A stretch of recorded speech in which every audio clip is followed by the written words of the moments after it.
पितृपंधरवड्यात शेवटी येणारी सर्वपित्री अमावस्या का बरं एवढी महत्त्वाची असते? गेलेली व्यक्ती आणि गेलेला वेळ परत कधीच येत नाही. कुणाचे आभार मानायचे राहून जातात तर कुणाची माफी मागायची राहून जाते. बऱ्याचदा कुणाशी काहीतरी बोलायचं किंवा काहीतरी सांगायचं राहून जाते. अशा आपल्यातून निघून गेलेल्या आपल्या व्यक्तीशी संवाद साधण्यासाठी, मनात दाटून आलेल्या भावना व्यक्त करण्यासाठी आणि आपल्या पूर्वजांचे आभार मानण्याचा कालावधी म्हणजे पितृपक्ष. आणि या पितृपक्ष समाप्तीचा दिवस असतो सर्वपित्री अमावस्या. पितृपक्षाला महालय असेही म्हणतात. या पंधरवड्यात पितरांच्या तिथीनुसार श्राद्धविधी केला जातो. पण आजच्या पिढीला आपल्या आजोबाच्या पूर्वीच्या पिढ्या नावानिशी माहीत नसतात, तर त्यांची तिथी माहीत असणे अवघड आहे.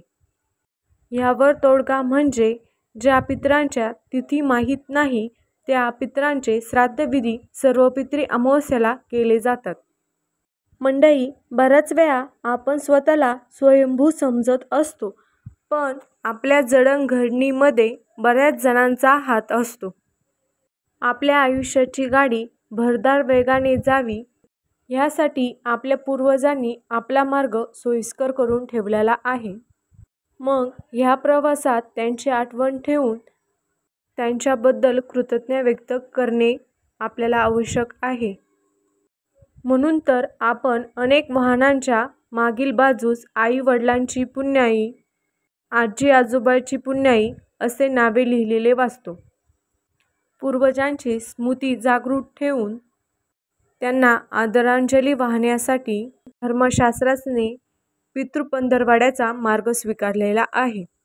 आपल्या धर्मशास्त्रात सांगितलेल्या प्रत्येक कार्यास महत्त्व आहे आणि त्याचा हेतू नेहमीच महत्त्वपूर्ण असतो.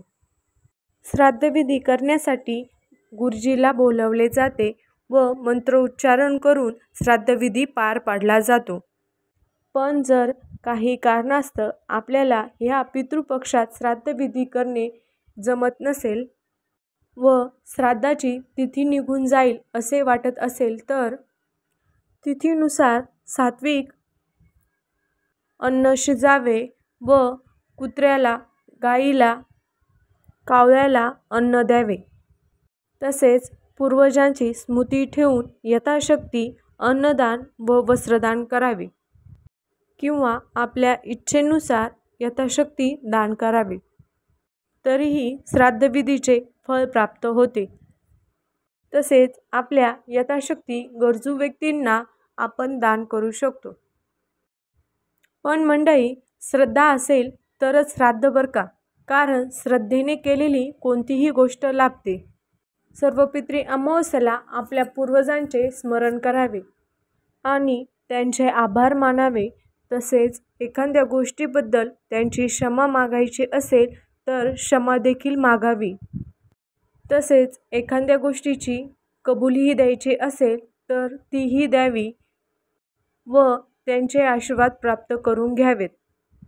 त्यामुळेच आपल्या आयुष्यातील नकारात्मकता निघून जाते आणि आपल्या आयुष्यात सकारात्मकता व आशावादी निर्माण होते.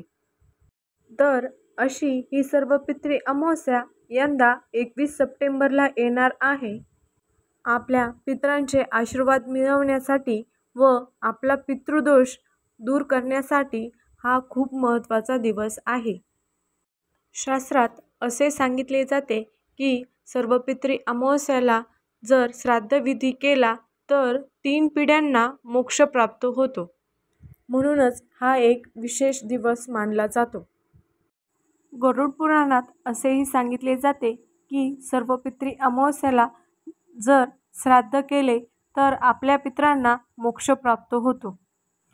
सर्वपित्री अमावस्येला आपल्या पूर्वजांचे नावे घेऊन श्राद्धविधी करावे. ह्या दिवशी केलेली सेवा पितृदेव स्वतः स्वीकारत असतात. ज्या व्यक्तींची श्राद्धतिथी माहीत नसेल किंवा श्राद्धतिथीला काही अडचण असल्यास श्राद्ध केले नसेल तर त्या सर्व व्यक्तींचे श्राद्धविधी सर्वपित्री अमावस्येला केले जातात. या सर्व कारणामुळे सर्वपित्री अमावस्येला विशेष महत्त्व प्राप्त झालेले आहे. तुम्हाला सर्वपित्री अमावस्येची माहिती आवडल्यास लाईक आणि शेअर करा. धन्यवाद.